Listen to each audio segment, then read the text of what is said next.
Manchester United telah menunjuk salah satu alumni mereka sendiri dengan menunjuk Michael Carrick sebagai manajer sementara. Carrick mengenal Old Trafford. Dia tahu seperti apa kemenangan di sana, seperti apa suaranya, dan apa yang dituntutnya. Duduk di bench Old Trafford sebagai pelatih kepala dan mengurus tim utama, tanggung jawab itu sangat memacu adrenalin. Sebagai pemain, dia hidup melalui tahun-tahun emas United di bawah Sir Alex Ferguson, serta mengangkat hampir setiap trofi utama. Pengalaman itu penting karena ketika sebuah klub mencari identitasnya lagi, memiliki seseorang yang benar-benar memahami standar klub dapat menjadi keuntungan besar. Sekarang dia kembali, dan bukan sebagai gelandang bertahan yang mengatur tempo permainan, tetapi sebagai orang yang berada di pinggir lapangan. Dia telah membangun kredibilitas sebagai pelatih, terutama dengan pekerjaan yang telah dia lakukan di divisi Championship. Dia dihormati, memiliki ide-ide modern, dan masih sangat terhubung dengan tradisi menyerang ala United. Perpaduan itulah yang membuat para penggemar bersemangat dan perasaan bahwa ini bisa menjadi awal yang baik. Namun untuk memahami seberapa hebat Michael Carrick sebagai pelatih, simak video ini.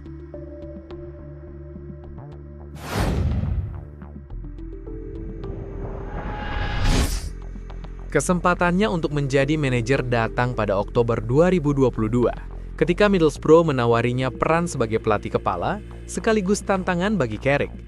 Ketika dia tiba, klub tersebut berada dalam masalah besar.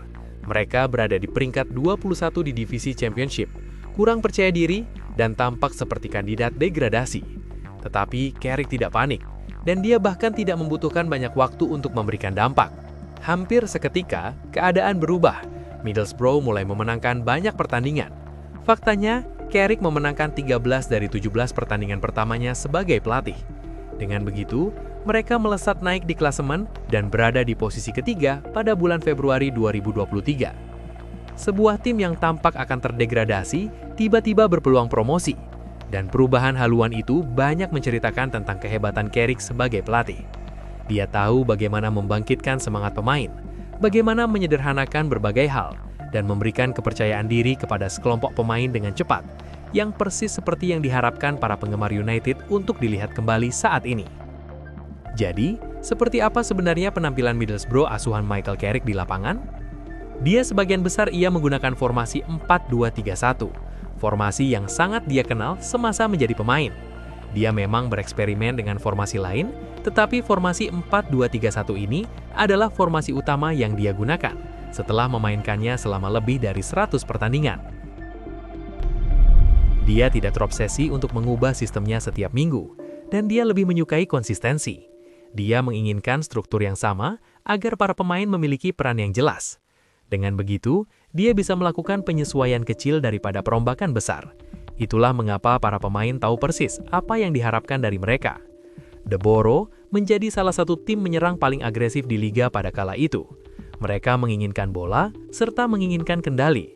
Di bawah Carrick, mereka berada di puncak klasemen kejuaraan untuk gol yang dicetak, tembakan, gol yang diharapkan, umpan sukses, dan sentuhan di kotak penalti lawan. Mereka rata-rata menguasai bola sekitar 55%, yang cukup tinggi untuk tim di kejuaraan. Para penggemar menyukainya, karena sepak bola seringkali terlihat seperti gulat, bisa kasar dan langsung. Tetapi Middlesbrough asuhan Carrick sebenarnya memainkan sepak bola yang bagus. Mereka mengoper bola dengan baik, menjaga formasi, dan tidak semuanya berupa permainan membangun serangan yang lambat. Ketika ruang terbuka, mereka sangat mematikan dalam serangan balik. Mereka adalah salah satu tim terbaik di liga dalam menyerang cepat dan mencetak gol dari serangan balik cepat. Perpaduan kontrol dengan kecepatan itu membuat mereka sangat sulit untuk dihadapi. Pada akhir musim pertamanya, Middlesbrough finish di urutan keempat dan mencapai babak playoff. Itu saja sudah cukup luar biasa mengingat dari mana mereka mulai.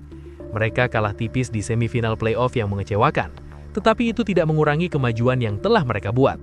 Carrick telah mendapatkan banyak rasa hormat dari para penggemar dan menunjukkan bahwa dia dapat membangun sesuatu yang nyata. Rasanya seperti awal dari sesuatu yang besar. Tetapi sepak bola jarang bergerak dalam garis lurus. Setelah musim pertama itu, segalanya menjadi lebih sulit. Musim 2023-2024 sangat tidak konsisten. Middlesbrough mulai dengan rentetan lamban tanpa kemenangan, dan kemudian tiba-tiba mengalami rentetan kemenangan besar.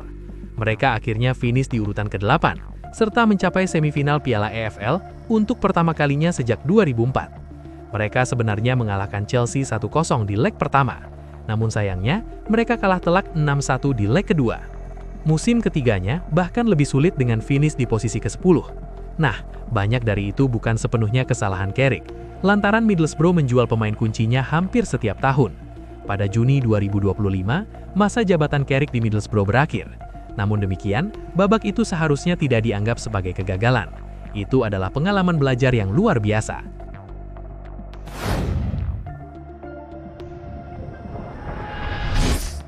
Dia membuktikan bahwa dia dapat membangun kembali tim yang sedang sulit, melatih sepak bola menyerang, dan menangani tekanan. Jadi ketika Anda menggabungkan semuanya, Carrick sebagai manajer interim United sebenarnya sangat masuk akal. Pertama-tama, identitas sangat penting di Manchester United, dan Carrick langsung mewujudkannya. Saya tahu ini klise, membicarakan DNA United, tapi hal ini memang penting. Setelah beberapa tahun yang sangat kacau dan perubahan yang konstan, klub jelas menginginkan seseorang yang mengerti apa yang seharusnya menjadi United. Dan Carrick tidak mempelajarinya dari buku textbook, melainkan mengalaminya sendiri. Dia memenangkan semuanya di sini. Para penggemar mempercayainya, dan karena dia adalah salah satu bagian dari mereka. Itu memberinya kesabaran, kepercayaan, dan saat ini, United sangat membutuhkan keduanya. Dari segi sepak bola, gaya Carrick sesuai dengan apa yang ingin dilihat penggemar United. Dia percaya pada sepak bola menyerang, mengontrol permainan, dan bermain menyerang. Dan menurut Paul Scholes, bahkan bermain dengan 4 back pun adalah bagian dari identitas United dan Carrick memainkannya. Jadi ini sudah terasa seperti penyetelan ulang setelah sejumlah manajer baru-baru ini yang terlalu mempersulit keadaan, atau berpegang teguh pada ide-ide yang jelas tidak berhasil. Tim Middlesbrough asuhan Carrick menguasai bola. Mereka menciptakan peluang, dan mereka bermain dengan penuh percaya diri. Itu menunjukkan bahwa dia akan mendorong para pemain United untuk mengekspresikan diri mereka, daripada bermain dengan rasa takut. Dan untuk skuad yang terlihat sangat kurang percaya diri, itu sangat penting. Skuad ini tidak membutuhkan pembangunan total saat ini. Mereka hanya membutuhkan kebebasan dan kejelasan. Dan Carrick dapat memberikan mereka itu. Keuntungan besar lainnya adalah kemampuannya untuk memicu reaksi instan. Kita sudah melihatnya sebelumnya. Di United pada 2021, dia masuk tanpa peringatan dan tak terkalahkan dalam 3 pertandingan sulit. Di Middlesbrough, dia membawa ancaman degradasi ke dalam dan mengubahnya menjadi kandidat promosi hampir semalam. Efek positif dari manajer baru bukanlah mitos bagi Carrick. Dia telah membuktikan bahwa dia dapat mewujudkannya. Dan sebagai manajer interim, itulah tugasnya. Dia tidak hadir di sini untuk menciptakan kembali klub. Dia hanya ada untuk meningkatkan suasana hati, menyederhanakan rencana permainan, dan membuat para pemain tampil lebih mendekati level mereka. Ada juga faktor rasa hormat, dan Carrick masuk ke ruang ganti pemain dengan kredibilitas yang langsung terasa. Penunjukan yang romantis terasa menyenangkan pada awalnya, tetapi emosi dapat mengaburkan penilaian. Carrick sebagai manajer interim United bukanlah sebuah perjudian, tetapi juga bukan jaminan. Jika United menginginkan ketenangan, kejelasan, dan koneksi saat ini, Carrick sangat cocok. Sekarang, apakah itu akan berubah menjadi kesuksesan jangka panjang? Adalah pertanyaan yang berbeda lagi. Itulah serangkaian tentang kembalinya Carrick ke Old Trafford sebagai manajer interim. Jika kalian ingin berpendapat berbeda atau sekedar dukungan, silahkan ketik di kolom komentar. Terima kasih sudah menonton hingga detik ini, dan tunggu informasi menarik lainnya di video selanjutnya.